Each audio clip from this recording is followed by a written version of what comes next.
two-day presidential summit on GBVF has officially wrapped up. There was emotion, lots of talking and plenty of promises. But will we see any action?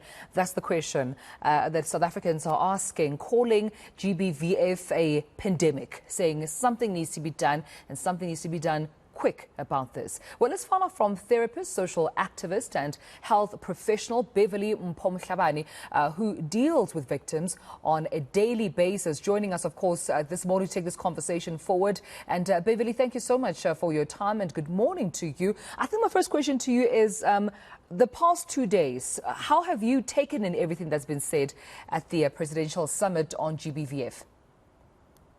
Good morning and thank you for having me this morning. I wish I would say that I was excited. I wish I could say that I was enthralled. The truth of the matter is I'm not. I'm actually despondent. I am desperate and I am depressed. All the things you don't want to see in anybody, particularly when we're talking about this topic. And the reason for that is really that for some reason, for me, it would appear sometimes that the people that are in positions of managing these processes, the people that are in the position of feeding into this process by way of resources, seem not to be in touch with the feeling of the person in these situations. Every leader that we have comes from a community.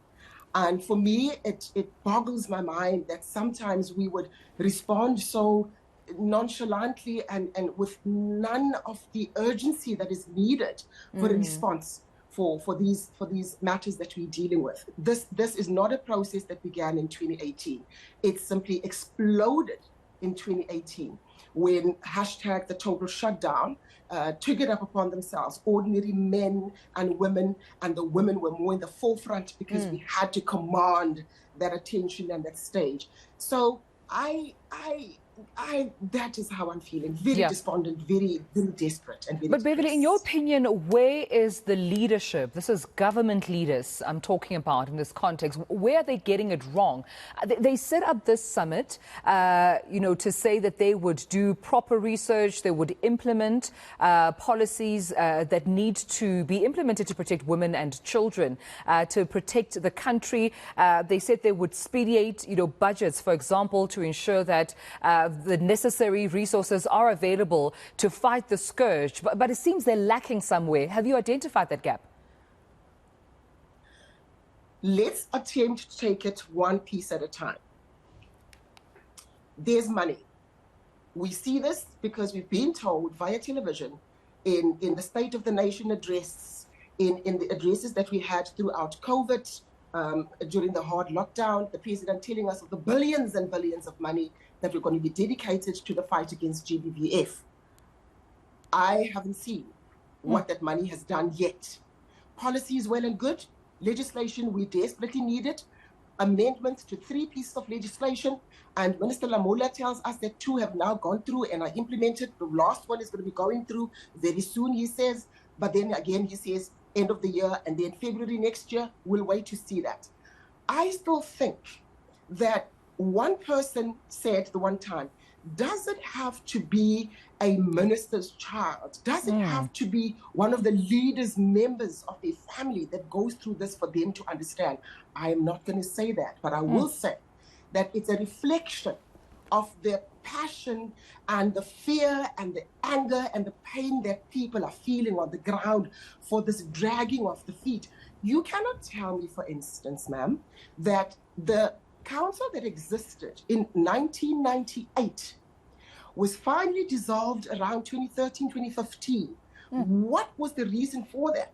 So we're not talking about establishing, for instance, as one of the demands, the 24 demands that the hashtag total shutdown put forward, which we then adopted as the way forward for the country. You cannot tell me that we're still talking about a council that still hasn't been set up. Minister Mngwane is telling us that it will be established by the end of this financial year. What does that mean?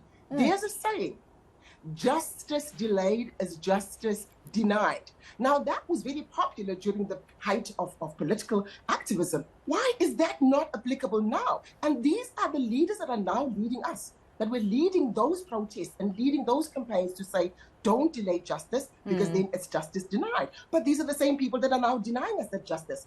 Let me go further. We still are in courts. We go to courts. We support victims and survivors of GBVF. We go to courts. We still have magistrates that have the audacity to actually strike deals with perpetrators to say, give the victim and their family this kind of money, and of course a little bit goes to them. Now, I'm not talking about fables. I'm not talking about our herd. I'm talking about courts that I personally and the activists that work with me go to. Ms. Annalise Thomas in Pietermaritzburg will tell you similar stories. So I'm very concerned that we're still sitting here with a report that says 60% of the backlog on DNA examinations in our laboratories has been done away with. And I'm saying to you, why is it still 60%? It's 4 years later. The delay and the backlog did not start in 2018. Do you understand the trauma? And as a therapist myself, you see people that come to you with the trauma of all of these cases that still haven't been dealt with. They live this trauma every single day. We're a nation that needs literally mass therapy.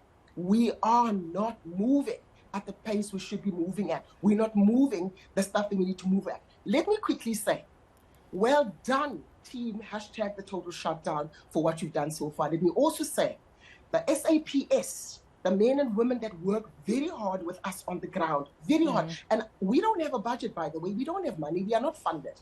Every single thing that you see us doing is from our own pockets, our very own pockets, which means our families are sacrificing every day for us to get up and go and see to cases every day. The men and women of SAPS, those that are on the board, those that work as hard, I am so sorry, my dear colleagues and now friends, that you are still struggling to get proper vehicles to get you to the sites when we report cases to you. I am sorry that you don't have the debrief psychological services that you need after you go to gruesome sites.